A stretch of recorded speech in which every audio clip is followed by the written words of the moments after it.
नमस्कार दोस्तों, स्वागत है आप सबका आज के सेशन में। देखिए, एडीओ में जो आजीविका वाला पोर्शन है उसका सबसे इंपॉर्टेंट एक टॉपिक है स्व सहायता समूह। तो स्व सहायता समूह से आप देखेंगे पिछले 2 बार का जो भी पेपर हुआ है उसमें सबसे ज़्यादा सवाल आए हुए हैं।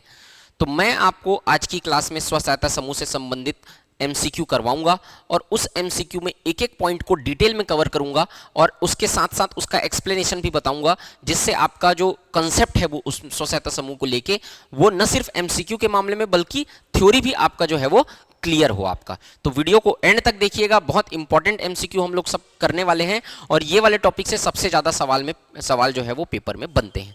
तो वीडियो को एंड तक देखिएगा। अगर वीडियो अच्छा लगेगा तो वीडियो को लाइक करिएगा, चैनल को सब्सक्राइब करिएगा, ज़्यादा से ज़्यादा शेयर कीजिएगा। चलिए शुरू करते हैं। तो पहला एक सवाल है, वीडियो को पॉज करिएगा आप और पॉज करके इसका आंसर लगाना आप लोग, ठीक। तो पहला सवाल है, स्व सहायता समूह के सदस्यों की संख्या के संबंध में निम्न कथनों पर विचार करिए। पहला, स्व सहायता समूह में सदस्यों की संख्या 10 से 20 होती है। दूसरा, छत्तीसगढ़ सोसाइटी रजिस्ट्रीकरण अधिनियम के तहत पंजीकृत समूह में सदस्य संख्या 20 से अधिक हो सकती है। तीसरा, विकलांग व्यक्तियों या दुर्गम क्षेत्र में सदस्य संख्या 15 से 20 और विशेष परिस्थिति में 2 से 5। कौन सा सही है ये बताना है। केवल एक और दो, 1, 2, 4 या सभी सत्य है। तो आप लोग वीडियो पॉज करके आंसर लगाइएगा, मैं आपको एक्सप्लेन करके बता रहा हूं। देखो, स्व सहायता समूह क्या चीज होता है। देखो, कई जो ग्रामीण सदस्य होते हैं वो एक सदस्य जो है वो कोई भी अपना काम को चालू नहीं कर पाता है क्योंकि उसके पास उतना आय का साधन या उतना पैसा नहीं होता है। तो 4-5 लोग, 10 लोग, अलग अलग अमाउंट रहता है, तो कम से कम 10 लोग क्या करते हैं, एक साथ मिलके एक समूह बना लेते हैं जो एक दूसरे की सहायता करते हैं। और वो 10 लोग मिलके अगर 200 रुपए भी अगर जमा किए तो आप देख सकते हैं कि 2000 रुपए हो गया। अब उस 2000 रुपए से कुछ चालू कर सकते हैं वो लोग, किसी को ऋण दे सकते हैं, किसी के काम आ सकता है। बोलते हैं ना, उंगली बन के मुट्ठी मिल, उंगली जो है वो मिल के क्या बन जाती है, मुट्ठी बन जाती है। तो मुट्ठी में शक्ति होती है, एकता में ताकत होती है। तो सबके पास मिला के पैसा ज़्यादा इकट्ठा हो जाता है और उस ज़्यादा अमाउंट का कुछ कर सकते हैं, उसको बढ़ाया जा सकता है। तो वही काम स्व सहायता समूह करता है। अब इसमें नंबर का खेल है। देखो, अगर स्व सहायता समूह 10 से 20 सदस्यों का बनाया गया है, 10, 11, 12, 13, 14, न्यूनतम 10, अधिकतम 20, तो वो स्व सहायता समूह जो होता है उसको किसी भी तरीके से एक तरीके से आप कह सकते हैं ये अपना नियम जो रहता है, ये स्व सहायता समूह के सदस्य नियम जो है वो स्वयं बनाते हैं। नियम कौन बनाते हैं? स्वयं बनाते हैं।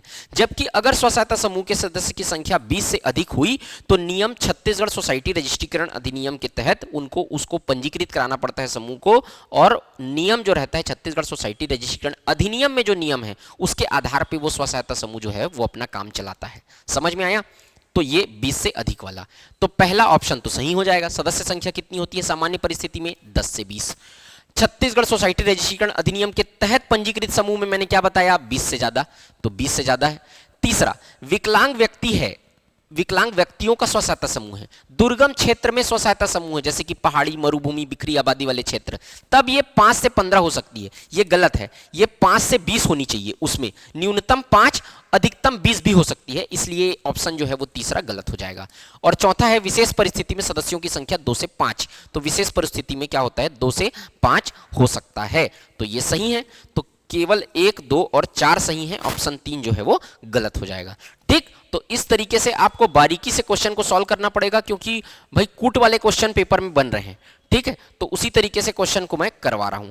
अब ये तो सामान्य परिस्थिति। अब देखो, छत्तीसगढ़ सोसाइटी रजिस्ट्रीकरण, दूसरा क्वेश्चन, छत्तीसगढ़ सोसाइटी रजिस्ट्रीकरण अधिनियम में पंजीकरण शुल्क के संबंध में निम्न कथनों पर विचार करिए। पंजीकरण शुल्क क्या है? पहला, ऐसे स्व सहायता समूह जिनमें पुरुष और महिला दोनों शामिल हैं उनमें पंजीयन शुल्क 1500 रुपए, महिला स्व सहायता समूह का 250 रुपए। संशोधन अगर करना है नियम में, सदस्य को जोड़ना या निकालना है तो उसके लिए 150 रुपए प्रति संशोधन। और चौथा है, लेखाओं का बैलेंस शीट को जमा करना है अगर, तो 200 रुपए। तो अब देखो आप कौन सा कथन असत्य है करके पूछ रहा है पेपर में, इसमें क्वेश्चन में केवल एक और दो, 3 या केवल 4। ठीक, तो कौन सा कथन असत्य है? अब देखिए, यहां पर ऐसे एसएचजी जिसमें पुरुष, मैंने क्या बताया कि भाई अगर 20 से ज्यादा स्व सहायता समूह है तो उसको छत्तीसगढ़ सोसाइटी रजिस्ट्रीकरण अधिनियम के तहत पंजीकृत कराना पड़ता है, तो उसके लिए पैसा लगता है। एसएचजी जिसमें पुरुष और महिला दोनों शामिल है, 1500 रुपए लगता है, ठीक, पंजीकरण करने के लिए। अगर केवल महिला स्व सहायता समूह है तो 250 रुपए लगता है, सही है। अगर संशोधन करना है नियम में, क्योंकि नियम में नियम है कितने सदस्य का। तो अब अगर कहीं किसी नए सदस्य को शामिल करना है या नए सदस्य को निकालना है तो प्रति संशोधन 150 रुपए नहीं 200 रुपए लगता है। 200 रुपए प्रति संशोधन लगता है। अब देखो इसमें कई लोगों का डाउट रहता है कि एक आदमी निकलेगा या एक आदमी आएगा तो उसका 200 रुपए लगेगा क्या? नहीं, एक साथ 5 आदमी भी आते हैं अगर तो भी 200 रुपए ही लगेगा। एक साथ आते हैं तब, क्योंकि एक बार का संशोधन होना चाहिए, उसमें कितने भी आदमी आए जाए लेकिन एक बार का संशोधन, प्रति संशोधन का पैसा लगता है। प्रति व्यक्ति नहीं बोल रहा है, एक आदमी जुड़ा तो 200, दूसरा आदमी जुड़ा, एक आदमी जुड़ा एक बार, दूसरा आदमी जुड़ा 2 महीने बाद, तब फिर लगेगा क्योंकि फिर संशोधन करना पड़ेगा। एक साथ 2 लोग जुड़ रहे हैं तो फिर 200 रुपए ही लगेगा। चौथा है लेखाओं का पंजी, बैलेंस शीट जमा करने के लिए 200 रुपए, ये सही है। तो केवल ये गलत हो जाएगा। तो 1, 2 और 4 सही है, केवल 3 गलत है। तो केवल 3 गलत है, इसमें असत्य कथन को पूछा है तो केवल 3 गलत है, हो जाएगा। इसको याद करके रखिएगा, इसी प्रकार का क्वेश्चन जो है वो पेपर में बनता है। चलिए अगला तीसरा नंबर का क्वेश्चन बताइए। तीसरा, अब जो छत्तीसगढ़ सोसाइटी रजिस्ट्रीकरण अधिनियम के तहत सदस्यों के संबंध में निम्न कथनों पर विचार करिए। एक संरक्षक सदस्य होता है, उसमें जो 20 से ज्यादा स्वसहायता समूह होते हैं पंजीकृत होते हैं। जो व्यक्ति सबसे अधिक पैसा जमा करेगा उसको संरक्षक सदस्य बोलते हैं। दूसरा आजीवन सदस्य, संरक्षक सदस्य तो थोड़ा कम पैसा दिया है। तीसरा साधारण सदस्य जो एक निश्चित राशि प्रतिमाह चंदा के रूप में उपलब्ध करवाता है। चौथा सम्मानित सदस्य, चर्चा में भाग लेगा और वोट देगा। तो कौन सा कथन सत्य है? केवल एक और 2, केवल 1, 2, 3 या सभी सत्य हैं? तो आप पॉज करके आंसर दीजिएगा, मैं बताता हूं आपको। देखो 4 प्रकार के उसमें पंजीकृत जो हुआ रहता है छत्तीसगढ़ सोसाइटी रजिस्ट्रीकरण अधिनियम के तहत, उसमें 4 प्रकार के सदस्य होते हैं। पहला सदस्य होता है संरक्षक सदस्य। अब देखो मैंने क्या बताया, जितने भी लोग हैं, मान लो जाए कि 21 लोग हैं, 21 सदस्य, क्योंकि इसमें 20 से ज्यादा ही रहना चाहिए छत्तीसगढ़ सोसाइटी रजिस्ट्रीकरण अधिनियम के तहत। तो 21 में से कोई 500 जमा करेगा, कोई 1000 जमा करेगा, कोई 1200 जमा करेगा, कोई 1500, अपने अपने हिसाब से, अपने अपने क्षमता के हिसाब से। तो जो सदस्य सबसे ज्यादा पैसा जमा किया है, मान लो जाए किसी सदस्य जिसका नाम है राम, उसने क्या जमा किया है? 1500 रुपए जमा किया है। वो सबसे ज्यादा अमाउंट है बाकी की तुलना में। 20 लोगों की तुलना, 21 लोगों में एक सदस्य का अमाउंट जो है जमा किया गया वो सबसे ज्यादा है 1500 रुपए। बाकी जो श्याम जमा किया है वो जमा किया है 1000 रुपए, यानी 1200 रुपए। बाकी लोग और 1000 रुपए, ये, या आप कह सकते हैं 3 सदस्यों ने क्या किया है?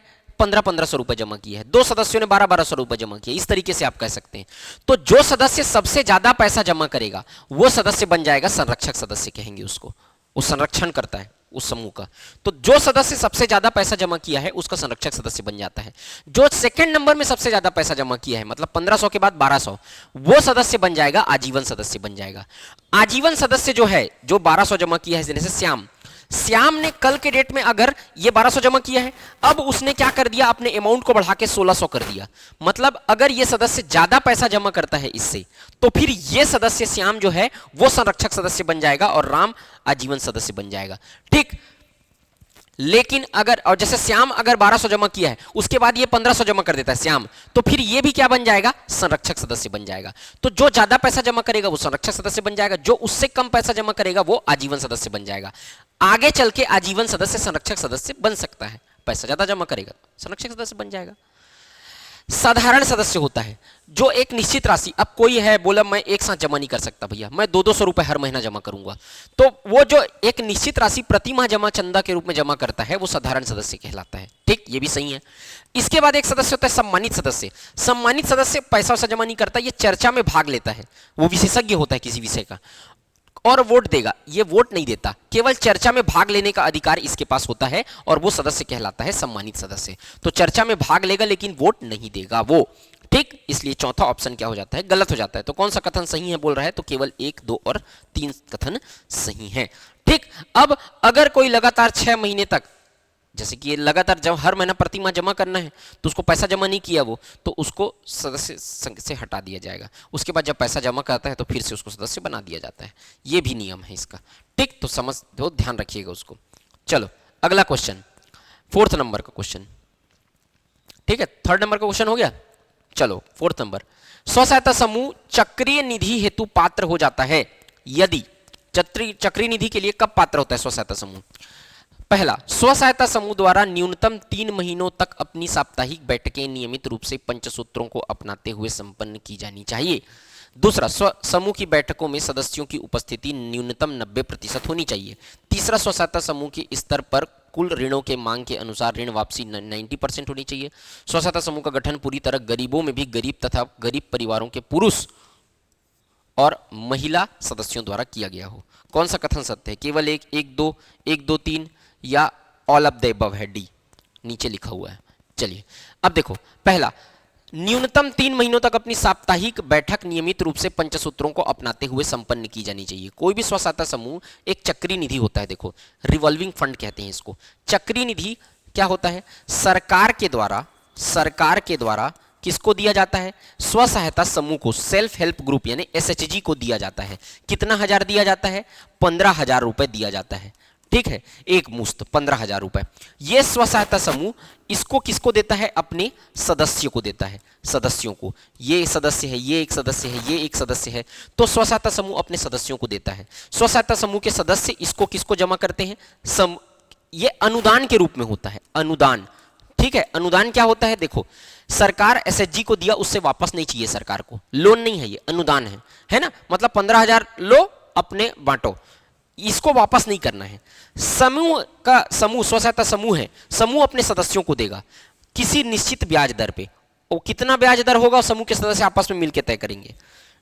समूह सदस्यों को दिया और सदस्य समूह को वापस करेंगे एक निश्चित ब्याज दर पर।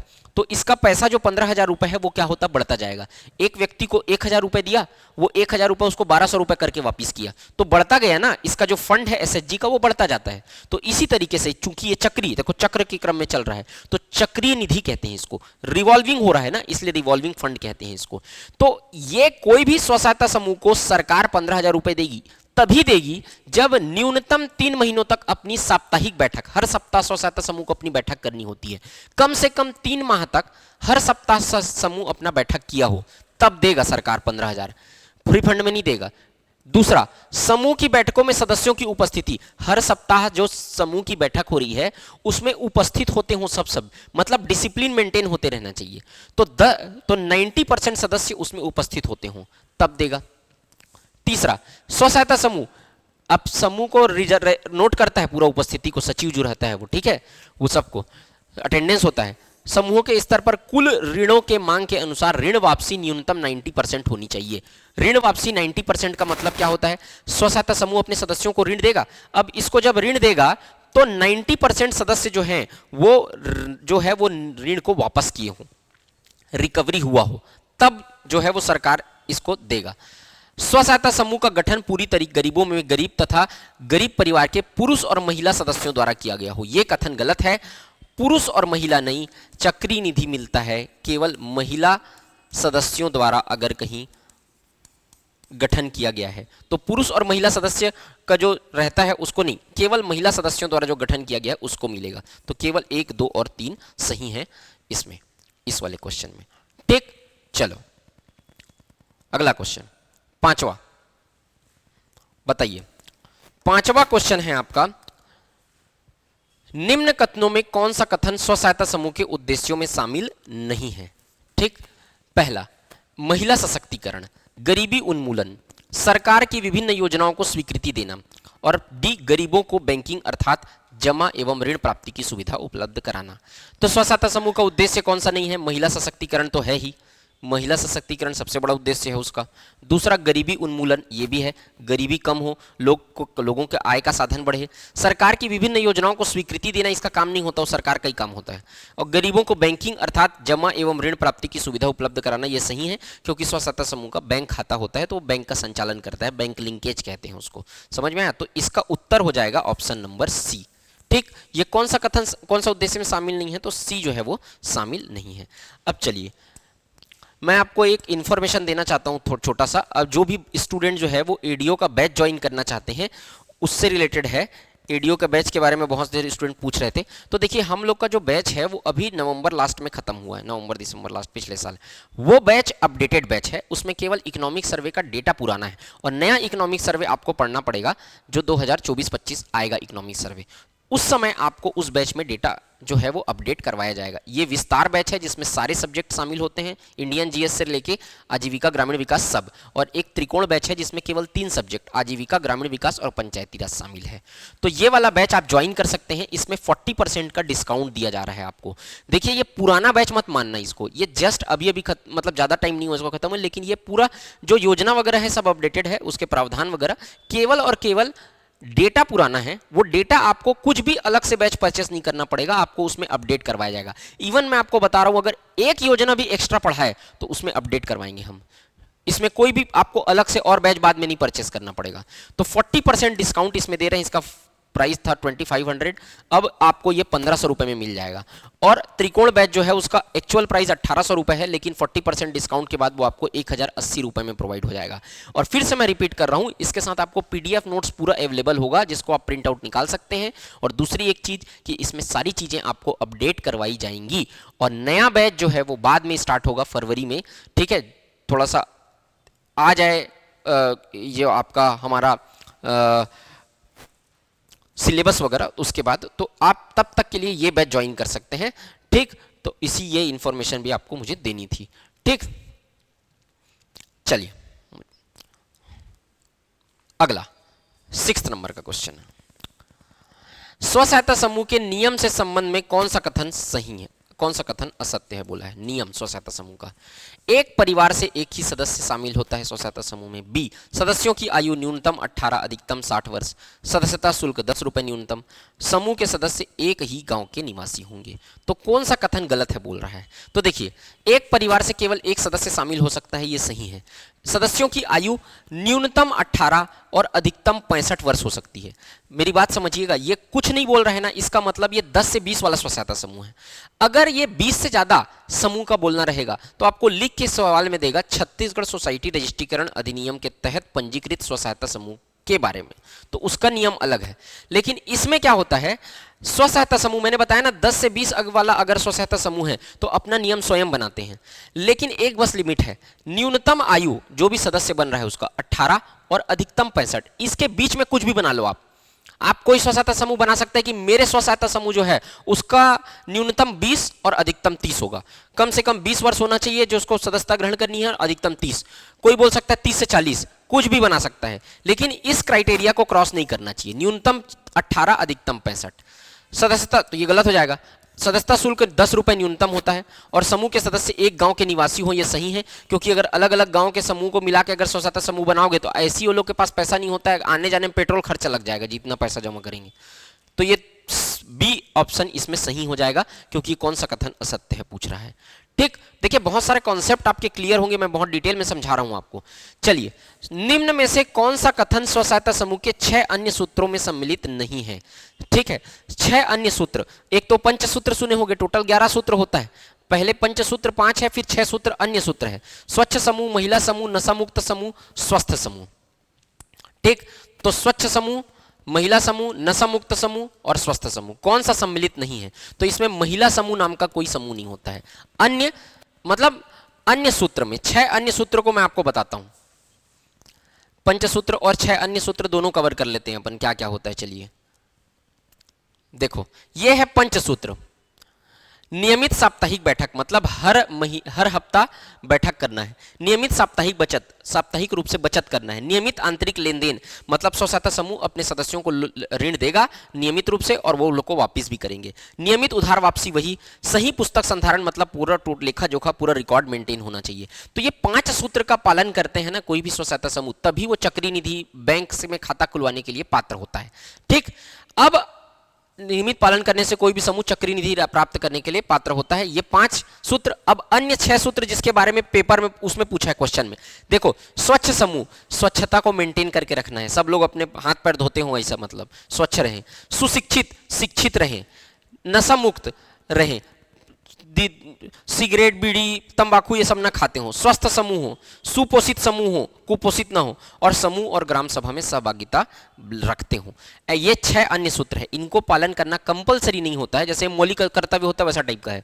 ये 5 सूत्र को पालन करना एकदम कंपलसरी है। ये 6 सूत्र उनको बता दिया गया है, लेकिन ऐसा नहीं कि ये 6 सूत्र पालन करेंगे तभी वो लोग क्या करेंगे, चक्री निधि के लिए पात्र होंगे, लेकिन इनको 5 को पालन करना अनिवार्य होता है। तो अब उसमें देखो क्या शामिल नहीं है, महिला समूह शामिल नहीं है, तो बी। तो उन 6 सूत्रों को भी याद करके रखना है आपको, ठीक, क्योंकि यही इस टॉपिक से क्वेश्चन में पेपर में क्वेश्चन आया हुआ है। 8वां, स्व सहायता समूह के बैंकों से ऋण लेने की शर्तों से संबंध में कौन सा कथन सत्य है? स्व सहायता समूह के बैंकों से ऋण लेने के संबंध में, पहला, प्रत्येक 3 वर्ष में अध्यक्ष का बदलाव आवश्यक है। अब यहां पर देखो इस क्वेश्चन में एक करेक्शन करना, स्व सहायता समूह के द्वारा सदस्यों को समूह के द्वारा सदस्यों को ऋण देने। अब ठीक है, चलो, तो इस क्वेश्चन में यह है स्व सहायता समूह अपने सदस्यों को ऋण देता है, तो क्या शर्तें होती हैं उसकी? स्व सहायता समूह के द्वारा सदस्यों को ऋण देने की शर्तों के संबंध में कौन सा कथन सत्य है? अब बताओ। पहला, प्रत्येक 3 वर्ष में अध्यक्ष का बदलाव आवश्यक। यदि पूर्व में ऋण दिया है तो उसका वापसी का दर 90%। पहले बार में कोई सदस्य को 10 गुना से अधिक, बचत के 10 गुना से अधिक ऋण नहीं देना चाहिए, और समूह को प्राथमिकता के आधार पर सदस्यों को ऋण दिया जाएगा। अब बताना है इसमें, चलिए।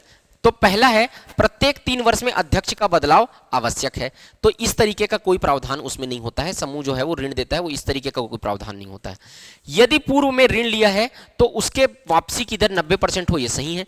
पहली बार में कोई सदस्य को उसकी बचत का 10 गुना से अधिक ऋण नहीं दिया जाता। मान लो जाए अगर 200 रुपए बचत कर रहा है कोई सदस्य, तो उसको 10 गुना से ज्यादा अर्थात 2000 से ज्यादा का ऋण नहीं दिया जाएगा। वापस भी तो करे, उसका गारंटी रहना चाहिए ना पहली बार में, तो ये सही है।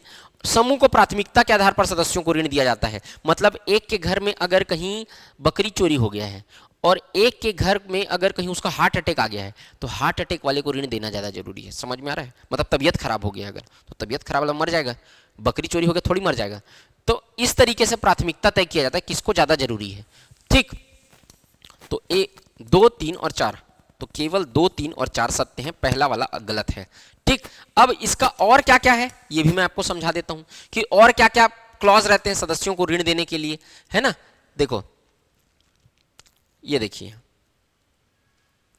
देखो, स्व सहायता समूह द्वारा अपने सदस्यों को ऋण देने की प्रक्रिया।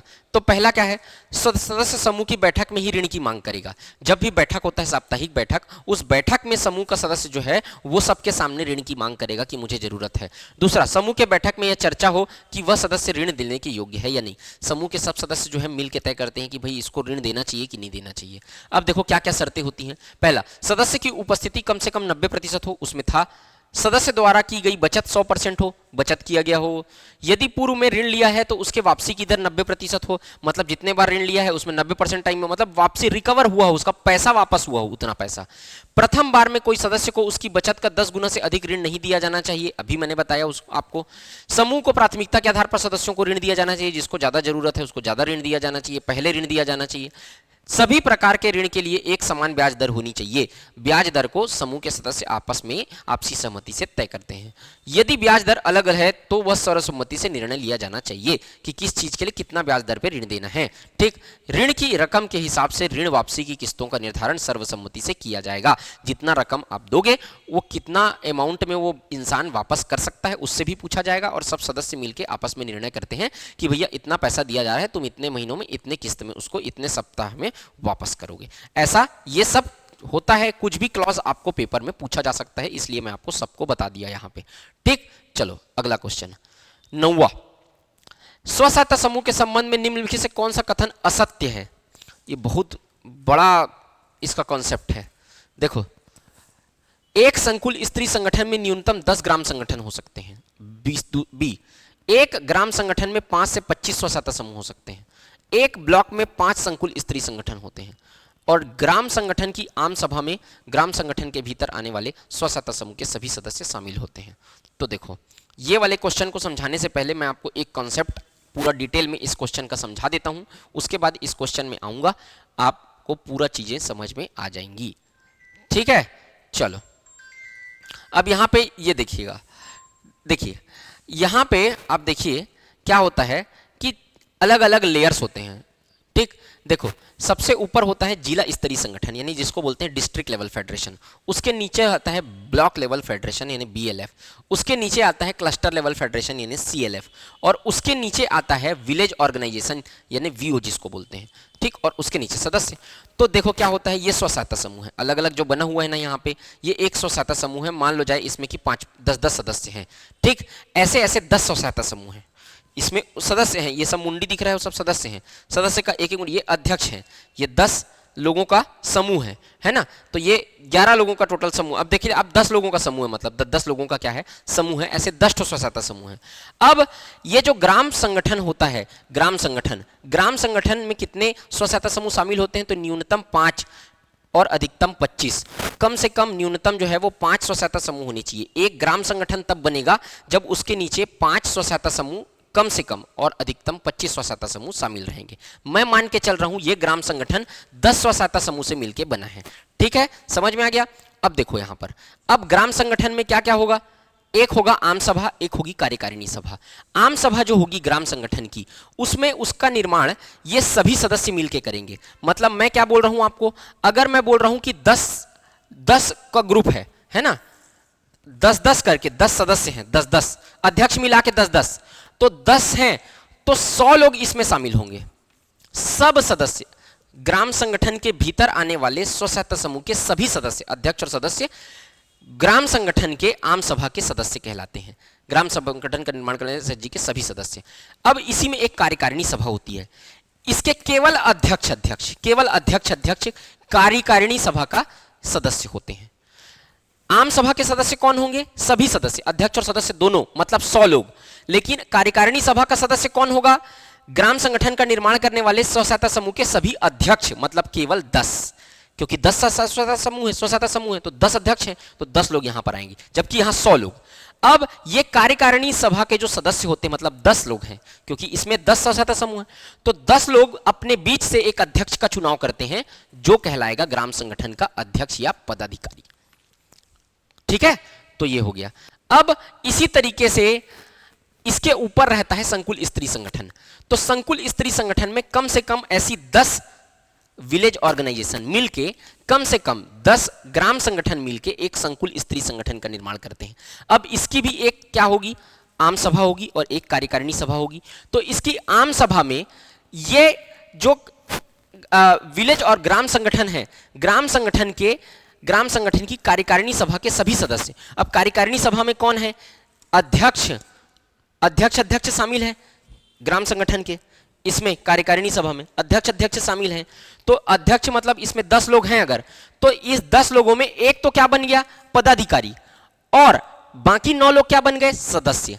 और इसी तरीके से क्या है, 10 ठो है, तो 10-10 मिला के पूरा अध्यक्ष और सदस्य, मतलब कार्यकारिणी सभा के सभी ग्राम संगठन की कार्यकारिणी सभा के सभी सदस्य, इसमें आम सभा संकुल स्तरीय संगठन की आम सभा के सदस्य होंगे, ग्राम संगठन की कार्यकारिणी सभा के सभी सदस्य, मतलब इस सभा के, ये एक ठोक बनाया हूं, 10 ठो ऐसी है, तो सभी सदस्य इसके सदस्य होंगे। जबकि इसकी कार्यकारिणी सभा के सदस्य कौन होंगे, केवल अध्यक्ष, मतलब ग्राम संगठन की कार्यकारिणी सभा के सभी अध्यक्ष, केवल अध्यक्ष इसके सदस्य होंगे कार्यकारिणी सभा के। अब ये कार्यकारिणी सभा के सदस्य अपने बीच से एक अध्यक्ष को चुन लेंगे, जो कि क्या होगा, संकुल स्तरीय संगठन का अध्यक्ष होगा। अब इसी तरीके से 4 ठो संकुल स्तरीय संगठन यानी क्लस्टर लेवल फेडरेशन मिलकर एक ब्लॉक लेवल फेडरेशन का निर्माण करते हैं, और एक ब्लॉक लेवल फेडरेशन, एक डिस्ट्रिक्ट लेवल फेडरेशन के अंदर एक ब्लॉक लेवल फेडरेशन रहता है। तो इस तरीके से ये क्रम जो है वो चलता रहता है। आप सब अगर कुछ समझ में नहीं आया होगा तो इसी वीडियो को रिवाइंड करके देखिएगा, ये बहुत बड़ा कॉन्सेप्ट है जिसको मैं कम समय में समझाने की कोशिश कर रहा हूं, ठीक है, तो इसको ध्यान रखना है। तो एक ब्लॉक में 5 नहीं 4 संकुल स्तरीय संगठन होते हैं, तो ये कथन गलत हो जाएगा, बाकी कथन जो है वो सही है। तो इसका ऑप्शन क्या आ जाएगा, सी, ठीक है। चलो, इसमें कौन सा कथन असत्य है बोल रहे हैं, तो ये 5 नहीं 4 होते हैं। स्व सहायता समूह को निम्न में से कौन सी निधि उपलब्ध करवाई जाती है, बताइए, चक्रीय निधि, सामुदायिक निवेश निधि, आपदा कोष, गरीब निधि। इसका उत्तर आएगा कौन सा उपलब्ध नहीं करवाई जाती है बोल रहा है, तो गरीब निधि टाइप का कोई निधि नहीं होता है, तो इसका उत्तर क्या आ जाएगा, गरीब निधि, डी। इसका कंसेप्ट मैं आपको समझा देता हूं कि कौन कौन सी निधि उपलब्ध कराई जाती है। तो यहां पर जब आप देखेंगे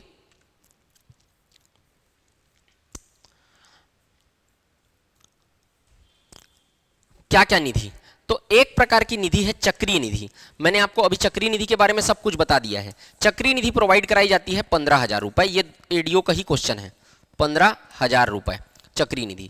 सामुदायिक निवेश निधि भी होती है। सामुदायिक निवेश निधि जो होती है वो सरकार के द्वारा जो उपलब्ध कराई जाती है 1 से 2 करोड़ रुपए। सामुदायिक निवेश निधि सरकार के द्वारा उपलब्ध कराई जाती है। ब्लॉक लेवल फेडरेशन को उपलब्ध कराएगा, block level federation village organisation को उपलब्ध कराएगा, विलेज ऑर्गेनाइजेशन फिर उसके बाद उपलब्ध कराएगा स्व सहायता समूह को 1 से 2 करोड़ रुपए। ठीक है, ये उपलब्ध कराया जाता है ब्लॉक लेवल फेडरेशन को। ब्लॉक लेवल फेडरेशन उपलब्ध कराएगा किसको?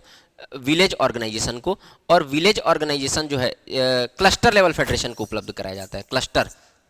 Cluster level federation village organisation को उपलब्ध कराएगा, है ना, और विलेज ऑर्गेनाइजेशन अपने सदस्यों को उपलब्ध कराएगा उसके बाद। तो ये सरकार के द्वारा किसको उपलब्ध कराया जाता है? आपको 1 से 2 करोड़ रुपए उपलब्ध कराया जाता है। फिर 1 से 2 करोड़ रुपए को नीचे जो है वो आगे फिर इसको बढ़ाया जाएगा। तो ये जो सामुदायिक निवेश निधि है वो प्रारंभिक पूंजी शुरू 3 प्रकार की निधि उपलब्ध कराती है। एक प्रारंभिक पूंजी, जैसे किसी स्व सहायता समूह को कोई नया काम चालू करना है तो वो उपलब्ध कराएगा, उसको बोलते हैं प्रारंभिक पूंजी। दूसरा एक है आपदा कोष, जैसे कि किसी को खाद्य सुरक्षा से संबंधित, खाने पीने से संबंधित दिक्कत आ गया, बीमारी आ गई, तो उसके तहत आपदा कोष प्रोवाइड कराया जाता है। और आजीविका कोष, मतलब कोई काम अगर चालू किया है, बीच में अगर हानि हो गई तो उसके लिए जो कोष उपलब्ध कराया जाता है उसको आजीविका कोष कहा जाता है। तो इतने प्रकार की निधि जो है वो उपलब्ध इसमें करवाई जाती है। समझ में आया? तो ये है सामुदायिक निवेश निधि। अब अच्छे से समझिएगा इसको, सामुदायिक निवेश निधि को ना सरकार के द्वारा उपलब्ध कराया जाता है। किसको? सबसे पहले याद रखिएगा block level federation. Block level federation उपलब्ध कराता है cluster level federation. Cluster level federation उपलब्ध कराता है विलेज ऑर्गेनाइजेशन। तो सरकार 1 से 2 करोड़ रुपए उपलब्ध कराएगा। किसको? ब्लॉक लेवल को, ब्लॉक क्लस्टर लेवल को, क्लस्टर विलेज ऑर्गेनाइजेशन को, और विलेज ऑर्गेनाइजेशन फिर स्व सहायता समूह के किसको उपलब्ध कराएगा? ये सभी सदस्यों को उपलब्ध करवाएगा। ठीक, चलो